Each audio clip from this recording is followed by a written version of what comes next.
origen de Dios. Todas las naciones han pasado por un momento étnico, una etapa carente de lengua crítica, educación y cultura. Para ellos no existía el tiempo, el dinero, el pasado ni el futuro. Sus historias eran leyendas transmitidas de generación en generación, relatadas cada vez con una nueva versión que las diferentes tribus aceptaban y creían sin cuestionar, al no contar con texto alguno como medio de comunicación.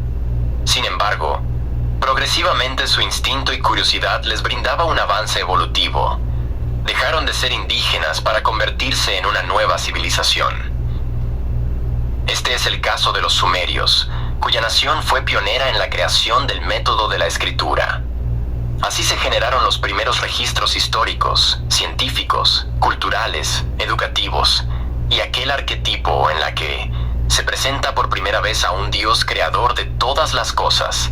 Su nombre era Anu, Dios de los cielos, sin mencionar a la diosa Inanna, la Ishtar Acadia, que protagonizó por primera vez la famosa muerte y resurrección.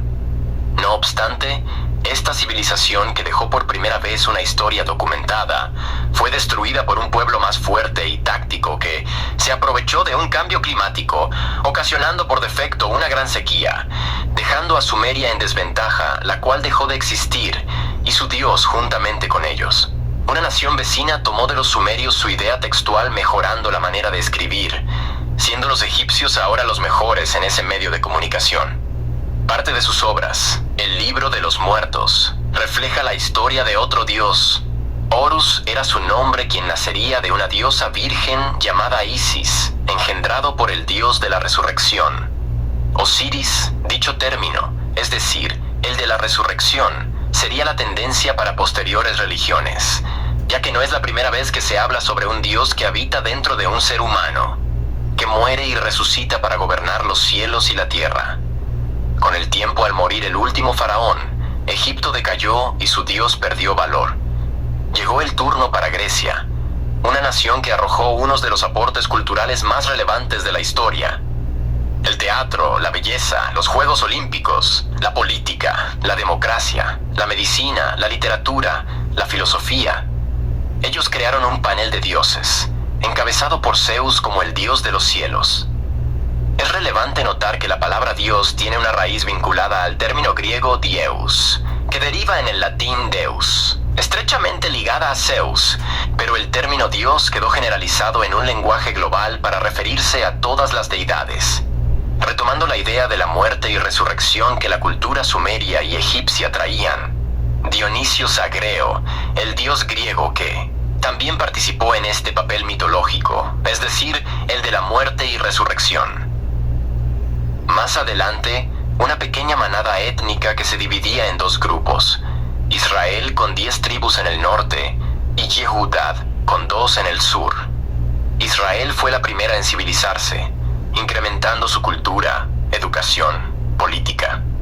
Su comercio pertenecía a la agricultura, dirigida por un hebreo llamado Caín. Quien fue el líder en esta labor de Siloé eran sus sacerdotes y escritores, quienes desarrollaron sus primeros textos sagrados, presentando a varios dioses dirigidos por Elohim, juez supremo, como el Dios creador de todas las cosas, quien según dejó una serie de ordenanzas exclusivas para esta civilización.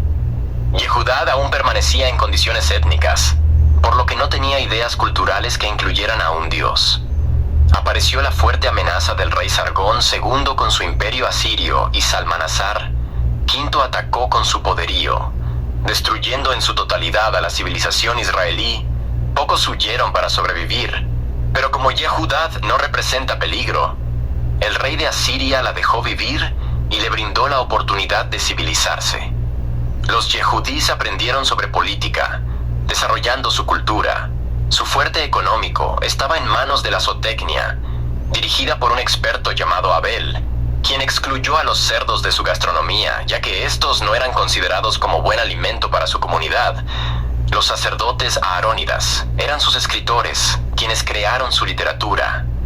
Fue así que se estableció el Reino del Sur. Llegó el turno de Yehudá para presentar sus textos sagrados, y en él elaborar ya un nuevo Dios, su nombre Yahweh, el único Dios. Pero los yavistas entre sus contenidos reescriben la historia, desacreditando a los del norte, a Israel, aclarando a las generaciones de ese entonces que esa calamidad que experimentaron fue un castigo de Dios, lo cual hacían también los escritores de Siloé, creando contenidos para desprestigiar a los de Yehudá. Ambos reinos adoraban a sus dioses de un modo distinto. Los de Israel crearon varios lugares en su territorio con un altar. A su izquierda y derecha colocaban un becerro de oro. Los de Yehudá construyeron un templo y en él crearon también un altar. En su diestra y siniestra colocaron 2 querubines de oro, o lo que para Egipto sería un par de esfinges. Su aspecto era el siguiente: cabeza de hombre, cuerpo de felino y alas de águila. Cada determinado tiempo, las nuevas generaciones se aburrían de las historias sobre su Dios al haber tantas profecías incumplidas, por lo que los escritores yavistas e israelitas se inventaron a un Moisés, quien en el pasado supuestamente liberó al pueblo hebreo con el poder de este Yahweh Dios para los Yehudís y Elohim para los israelitas, de las manos del imperio egipcio, utilizando una serie de plagas letales para la destrucción de esta nación. Curiosamente, según la cultura egipcia, nada de esto ocurrió.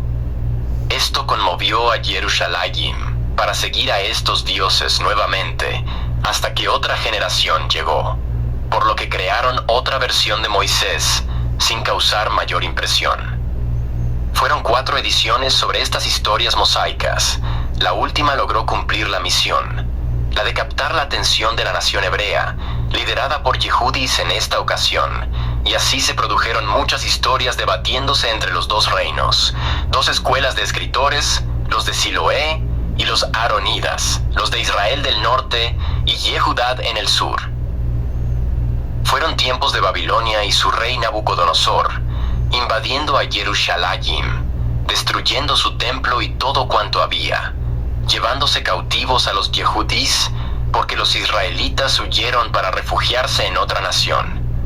Durante 70 años de cautiverio, una nueva generación de Yehudís creció, aprendiendo sobre la cultura acadia, por lo que los conceptos que tenían de Yahweh su Dios durante un tiempo decayó, pero en la mente de ellos nuevas ideas al respecto creció.